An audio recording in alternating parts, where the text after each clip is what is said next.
Muhammad sallallahu alaihi wasallam, kepada keluarga beliau, sahabat, para tabi'in hingga hari kiamat. Amin ya rabbal alamin.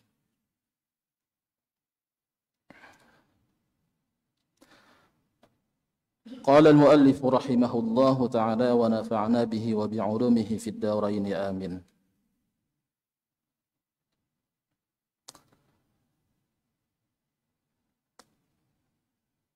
Sunnah yang ke-101, masuk sudah ke 100 kita, ya. Jumlahnya yang tersebut di kitab ini 500 sunnah, ya, masuk kepada sunnah yang ke-101.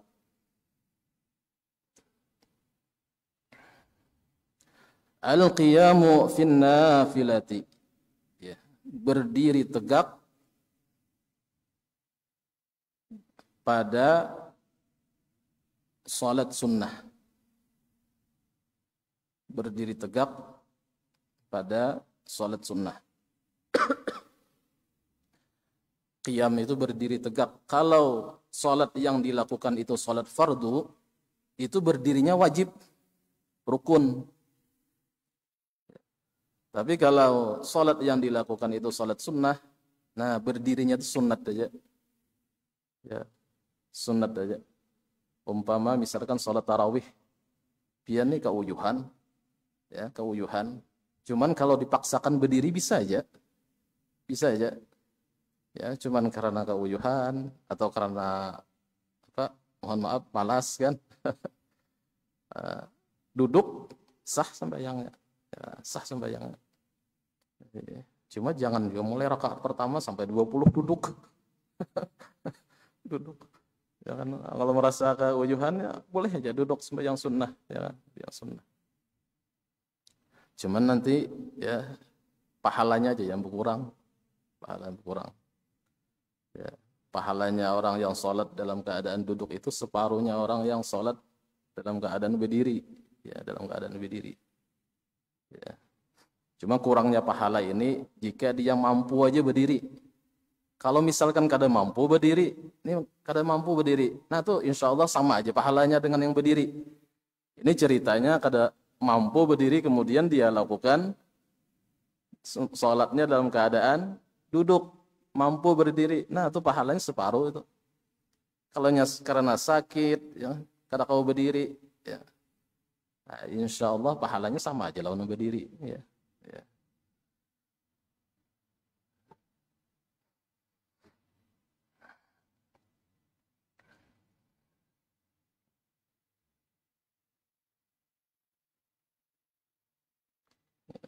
Karena ada riwayat hadis yang diriwayatkan oleh Imran bin Husain radhiyallahu an, qala, beliau berkata, sa'altu an-nabiy sallallahu alaihi wasallam an salatir rajuli wa huwa qa'idun. Kata Imran bin Husain, aku menanya kepada Rasul sallallahu alaihi wasallam tentang salatnya seseorang dalam keadaan duduk.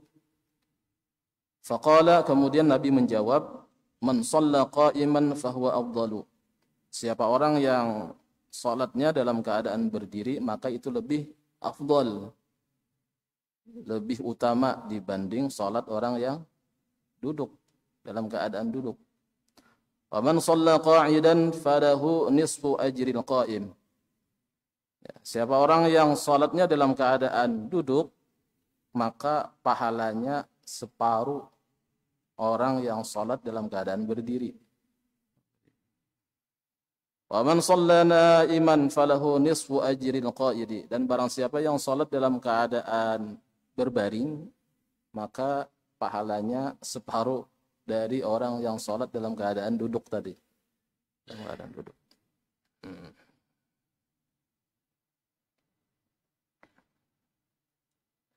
Sunnah yang selanjutnya 102, ay yaqra'a bi qisaril mufassali fil maghrib.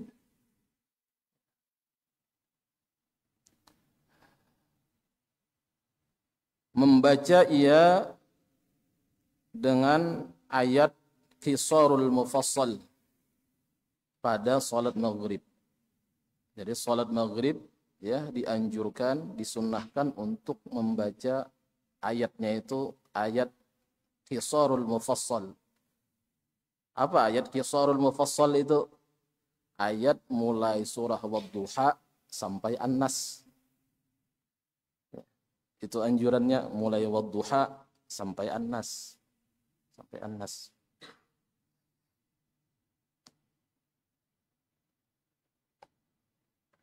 Jadi termasuk Wadduha itu. Kalau misalkan imam membaca salat maghrib Wadduha, kata Bapak, ya, ya, memang masuk anjuran itu.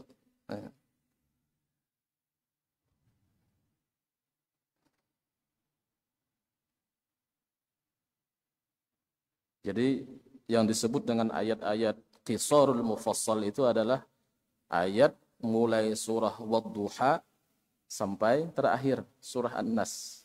Nah, itu. Yang selanjutnya 103 ayyaqra'al munfaridu wa imamul mahsurina radu bitatwil bi tiwalil mufassal fi subhi waz zuhuri. Orang yang salat sendirian disunnahkan membaca ayat yang disebut dengan ayat tiwalul mufassal. Tiwalul mufassal. Apa ayat tiwalul mufassal itu? Ayat mulai surah Al-Hujurat sampai surah sebelum An-Naba. Sebelum An-Naba. Sebelum juz 30 itu nah. Itu disebut dengan ayat tiwalul mufassal. Ya, mulai surah Al-Hujurat ya. Yang awal ayatnya itu ya ayyuhalladzina amanu la tuqaddimu baina yadayillahi wa rasulihi wattaqullaha innallaha samii'un 'alim. Kapan ya dianjurkan disunnahkannya membaca ayat tiwalul mufassal itu? Fi subhi waz zuhri, pada salat subuh dan salat zuhur. Ya, orang yang salat sendirian. Ya, salat sendirian misalnya. Ya.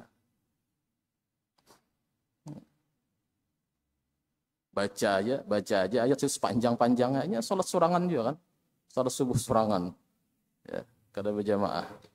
Salat zuhur surangan, ya. Baca aja itu sepanjang-panjangnya, sambung enggak lagi surahnya kata Bapak. Ya. Tapi kalau imam daurah mungkin ya sehilangan makmumnya. Ya.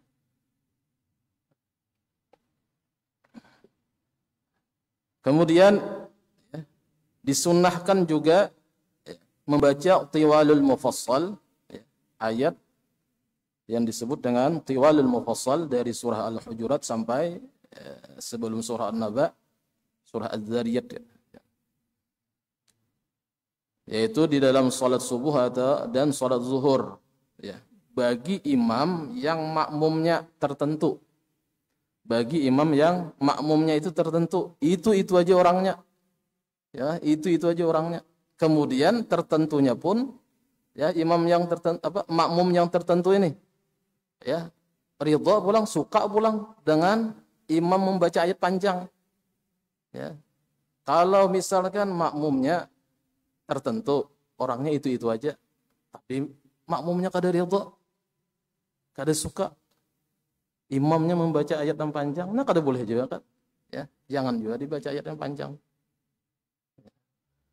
Kalau masjid kita nih, kalau ulun perhatikan, ya, jamaahnya bukan jamaah yang tertentu, ya, bukan jamaah itu aja, tapi jamaah luar banyak ya kan, ya. Jamaah yang singgah, jamaah yang ya, singgah istirahat kan ya. Apalagi kalau malam Selasa ya kan. Malam Selasa. Nah, itu jamaah buah luar banyak. Ya, pasar malam.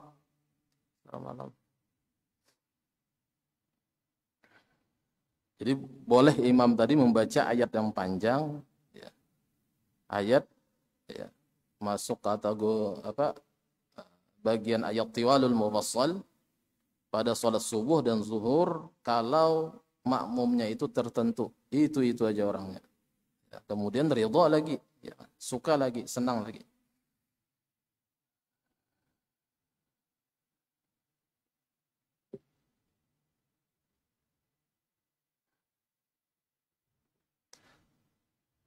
Sunnah yang ke-104, ay yaqra'al munfaridu wa imamu man marra bi awsatil mufassal fil 'asri wal 'isya'i.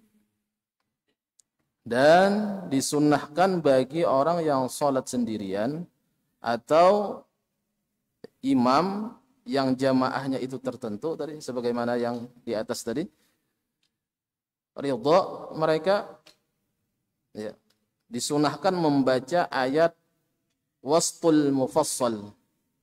Wastul mufassal. Apa ayat wastul mufassal itu?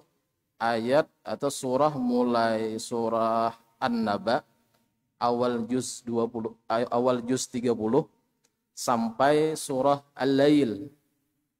Wal-laili idza yaghsha. Sebelum wadduha itu disebut dengan wastul mufassal. Kapan dibacanya itu? Fil 'asri wal 'isya'i, pada salat asar dan salat isya. Ya, cuman ya di sini imam hampir tidak pernah membaca pada salat asar atau isya ini ayat wastul mufassal ini. Wastul mufassal. Ya, karena jamaahnya bukan jamaah yang tertentu. Bukan jamaah yang itu-itu aja. Ya, jamaah luar ada, ya. Apalagi yang kalau jamaahnya banyak pasti ada yang mereka punya hajat yang mendesak, ya. Apalagi banyak sini ojek online kah, ya. Namun kepanjangan baca ayat, sementara ya kan ini menunggu orderan masuk, ya kan.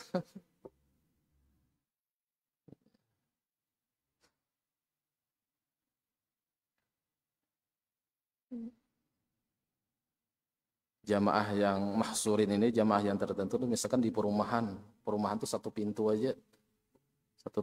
Nah, itu jamaahnya biasanya itu aja tuh. Itu aja jamaahnya. Nah, boleh kalau imamnya ridho, imam tuh membaca ayat yang panjang.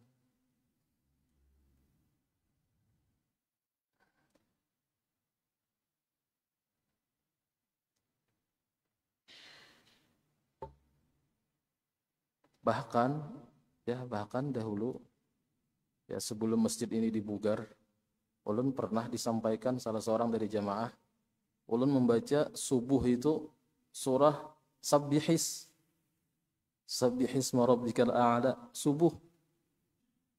Jadi ada yang menyampaikan, Ustaz, ya, jangan terlalu panjang ayatnya aja. Sidin ini menyampaikan, jamaah juga menyampaikan ke Sidin gitu, bersambung gitu, ya kan, melihat perantara Sidin.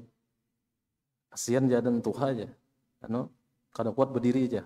Nah, sebatas ayat Sabbihis saja, ya, dibaca di salat subuh. Ada yang kada tujuh, ya kan. Makanya jarang-jarang kalau imam membaca subuh surah Sabbihis.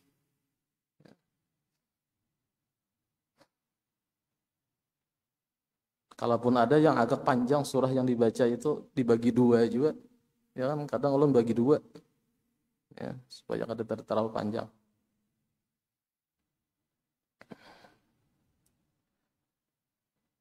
Jadi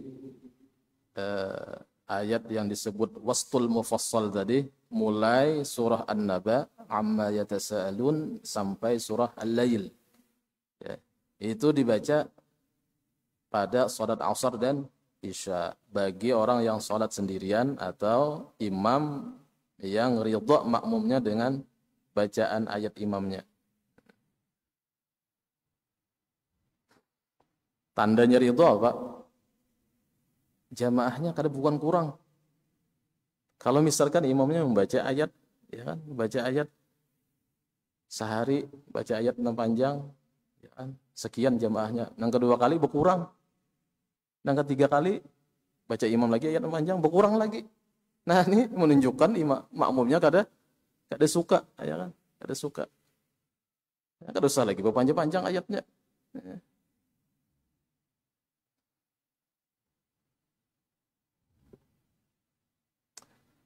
Yang selanjutnya sunnah yang ke-105. qira'atus suwaril matlubati fi ba'dil halati, membaca surah-surah yang dianjurkan pada sebahagian keadaan. Nah, ini lain halnya kalau ada anjuran. Kalau ada anjuran sebagaimana yang setelah sebelumnya kita jelaskan, misalkan subuh Jumat, ini kan ada anjuran. Maka bacalah subuh Jumat misalnya Alif Lam Sajadah. Kemudian rakaat kedua surah Al-Insan atau Ad-Dahar. Nah, ini ada anjuran. Ada anjuran dari Nabi. Nah, baca kecuali biar imamnya kada senang. Biar makmumnya kada senang.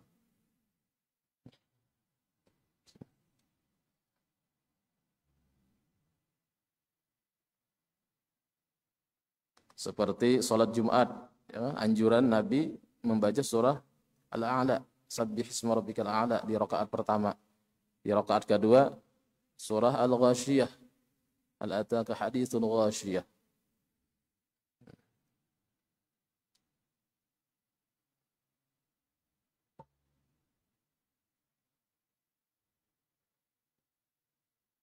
Kita Isya jam 9. Sedikit lagi. Yang selanjutnya 106, al-muhafazatu 'alaiha. Selalu memelihara atas ayat-ayat yang ada anjuran dari Nabi. Ya seperti subuh Jumat tadi. Ya. Seperti subuh Jumat ayatnya Alif Lam Sajadah. Rakaat pertama, rakaat kedua surah Ad-Dahar. Seperti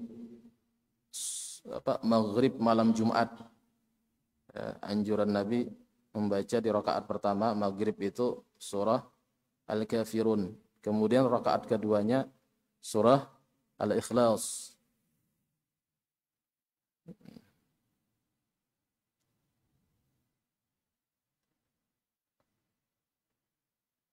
Yang selanjutnya qat'us suwari ghairil muayyanati wal ityanu bil muayyanati.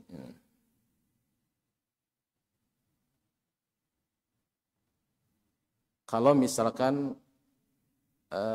seperti sholat maghrib tadi kan anjurannya rakaat pertama ayatnya surah Al-Kafirun, rakaat kedua qul huwallahu ahad. Kemudian ini kasusnya di rakaat pertama terbaca surah lain. Terbaca surah misalnya surah Al-Ma'un. Rakaat pertama maghrib. Ara'aital ladzi yukadzibu biddin dan seterusnya. Dibaca di rakaat pertama maghrib malam Jumat. Ya. Padahal anjuran Nabi apa? Rakaat pertama Al-Kafirun kan. Nah, di rakaat kedua baca surah Al-Kafirun tadi lawan surah Qul huwallahu ahad. Qul huwallahu ahad supaya kada meninggal apa yang dianjurkan oleh Nabi.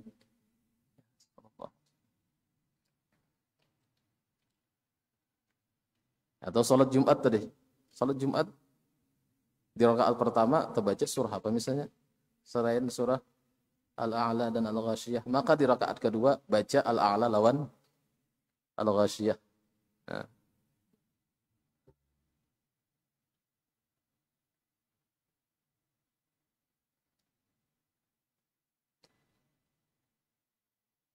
Yang ke-108, at-tadabbur wa tafahumu bi ma'anil qiraati. Mentadabburi, ya, memikirkan, memahami makna-makna yang dibaca. Sambil ayat yang kita baca itu sambil ditadabburi kandungannya. Sambil dipahami maknanya. Nah, ini kalau kada tahu maknanya, ya, kada bakal bisa mentadabburi makna, ya kan? Ya. Jadi bagus saja kalau pian mengamalkan Quran tuh sambil dibaca terjemahannya tuh, nah. Ya sedikit banyaknya kita paham.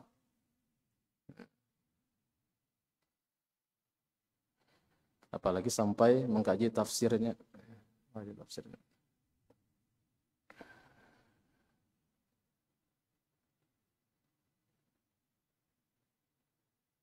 Jadi asyiknya tuh kada sebatas di bacaan aja, atau makmum asyiknya tuh kada sebatas di suara imam aja, di bacaan imam aja, tapi paham apa yang dibaca.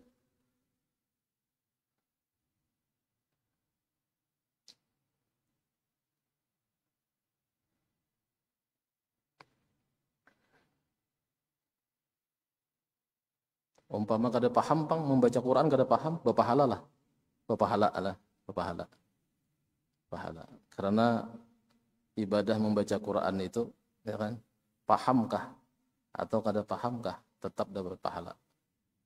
Ya, cuman ya orang yang paham dengan apa yang dibaca dengan orang yang sebatas ya, membaca aja tanpa mentadaburi maknanya, tanpa memahami maknanya, jelas sudah beda sudah pahalanya, ya kan? Pahala bacaan, pahala tadabbur makna, ya kan? Pahala memahami makna, ya kan?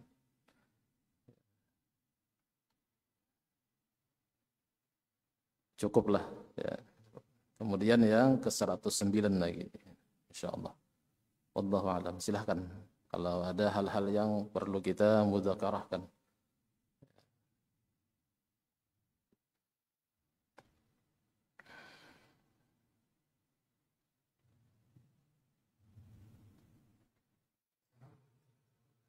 Waalaikumsalam warahmatullahi wabarakatuh. Memahami makna tadi, kita ini kan rata-rata orang Indonesia ini banyak yang bisa membaca Al-Quran, tapi tidak bisa memahami maknanya, atau malah banyak juga yang tidak bisa membaca, apalagi maknanya kan. Nah, yang saya tanyakan ini, kalau ternyata misalnya saya membaca salah arti, misalnya terbalik seperti di dalam bacaan waktu kita hadis itu kan ada dengan tambah kami orang sebelum kita wasilah itu kan baca dengan dia dari kata pesawat kata Hanifah muslimah pemahaman dan musyrik itu kan pemahaman dan musyrik itu, dan saya tidak termasuk orang musyrik. Kalau kembali misalnya karena tidak tahu terus kita pemahaman dengan musyrik kan jadinya terbalik arti, kita dapat dosa atau bagaimana? Karena kita tidak tahu mana.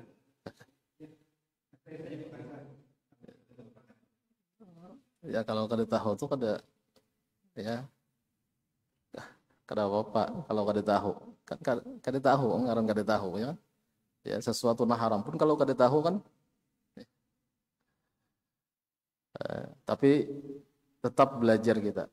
Jadi kesalahan itu ya kita ini kada bisa membaca Quran atau kada belum fasih lagi membaca Quran ya, tapi tetap belajar, maka kesalahan itu dimaafu. Lain halnya orang ini salah membaca Quran kada mau belajar, nah ini kada dimaafkan kesalahannya. Orang yang melajari ada aja ya kan, guru yang melajari ini ada aja ya. Kemudian inya apa namanya kada bisa atau salah terus membaca Quran, kada mau belajar, maka kesalahannya itu kada dimaafkan. Ya. Kalau misalkan orang tuh belajar aja, belajar, tapi tetap juga salah, belum bisa lagi menyempurnakan bacaan tuh, ya. Yang tadinya apa? Yang seharusnya ya, huruf zal tetap dibacanya ya z, ya. Tapi dia tetap aja belajar, maka kesalahannya itu dimaafkan. Yang kada dimaafkan itu salah sudah bacaan Quran tapi kada mau belajar. Orang yang melajari ada aja, guru yang melajari ada aja, ini kada mau belajar.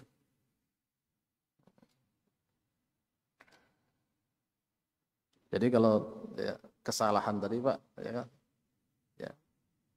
kada tahu kada apa itu. Bahkan misalkan pian keceplosan membaca, keceplosan itu salah, kada apa itu. Ya, kada sadar, kada bastilah kan, kada sengaja. Nah, ada sengaja.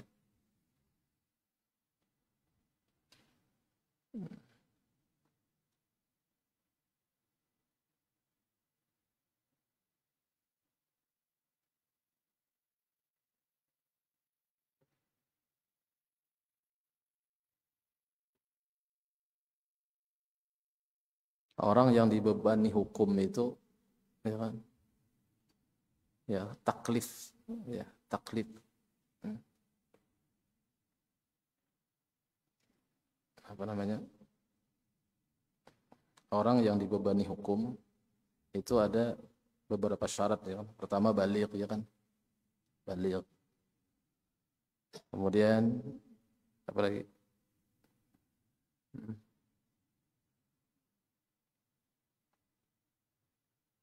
Sampai dakwah kepadanya, sampai dakwah kepadanya. Kemudian orang itu lagi kada tuli, kada buta, kada tuli, kada buta. Kalau tuli aja masih bisa dia menangkap pelajaran. Kalau misalkan apa, buta masih bisa juga. Banyaknya orang yang buta, pendengarannya normal, banyaknya orang yang kayak gitu hafal Quran, ya kan? Maksudnya bisa menerima pengajaran, ya, ilmu. Ini buta lawan tuli-tulinya, ya kayak apa? Buta lawan tuli-tuli, ya hendak dilajari pakai isyarat, buta orangnya. Hendak dilajari ya, seperti biasa, tuli orangnya, ya kan? Maka orang yang seperti ini, ya taklif tuh kada, ya kada berlaku buat dia. Ya. Atau orang tuh kada bakal, ya orang gila, nah taklif kada anu aja hukum taklif. Atau belum balik, kanak-kanak lagi, nah belum berlaku lagi hukum taklif. Atau tinggal di suatu tempat yang kada sampai di situ dakwah Islam. Nah, orang yang berdakwah ke tempat itu, nah di hutan manakah tinggal, kada sampai dakwah Islam di sana. Nah, makanya kada dibebankan hukum juga.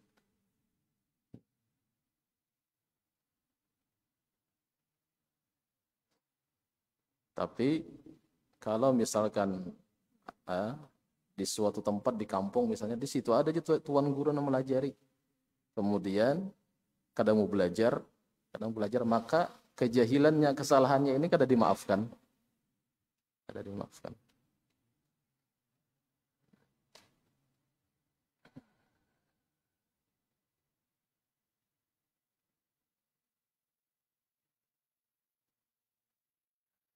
Jadi bagus ya kalau pian membaca Quran sambil dibaca ya terjemahnya itu. Ada aja kan Quran yang terjemahan kan. Kalau kada bisa membaca tafsirnya, ya sekurang-kurangnya kita ya bisa memahami apa yang kita baca.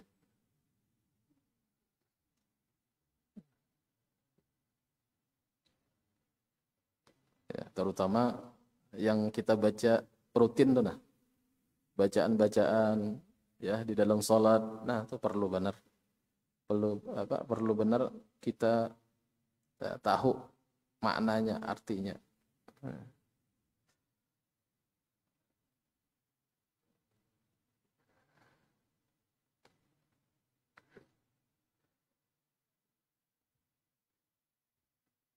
Kemudian yang sunnah yang ke-109 ya,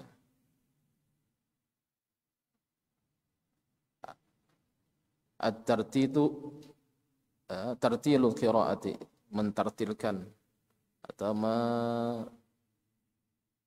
apa namanya, tartil itu mengucapkan huruf ya berdasarkan tajwidnya, ya, berdasarkan tajwidnya, huruf-hurufnya jelas, ya mengeluarkan huruf itu ya sesuai dengan makharijul hurufnya, sesuai dengan sifat-sifat hurufnya. Wallahu a'lam. Mudah-mudahan apa yang disampaikan dapat dipahami dan mudah-mudahan dapat diamalkan. Mudah-mudahan dengan sebab kita duduk di masjid ini, Allah Ta'ala ampuni segala dosa kita. Allah Ta'ala ampuni segala dosa kedua orang tua kita. Dan mudah-mudahan akhir hayat kita diberikan husnul khatimah. Amin ya rabbal alamin. Ala hadhihi niyyat wa likulli niyyatin salihah jami'ah li khairatid dunya wal akhirah. Wa ila hadratin nabi sallallahu alaihi wasallam khairil bariyati al-fatihah. الشيطان الرجيم بسم الله الرحمن الرحيم الحمد لله رب العالمين الرحمن الرحيم مالك يوم الدين إياك نعبد وإياك نستعين اهدنا الصراط المستقيم صراط الذين أنعمت عليهم غير المغضوب عليهم ولا الضالين آمين بسم الله الرحمن الرحيم الحمد لله رب العالمين اللهم صل على سيدنا محمد عبدك ورسولك النبي الأمي وعلى آله وصحبه وسلم اللهم انفعنا بما علمتنا وعلمنا ما ينفعنا وزدنا علما ينفعنا اللهم اهدنا بهداك وجعلنا ممن يسارع في رضاك ولا تولنا وليا سواك ولا تجعلنا ممن خالف أمرك وعصاك وحسبنا الله ونعم الوكيل ولا حول ولا قوة إلا بالله العلي العظيم وصلى الله على سيدنا محمد وعلى آله وصحبه وسلم والحمد لله رب العالمين. Mohon maaf. Assalamualaikum warahmatullahi wabarakatuh.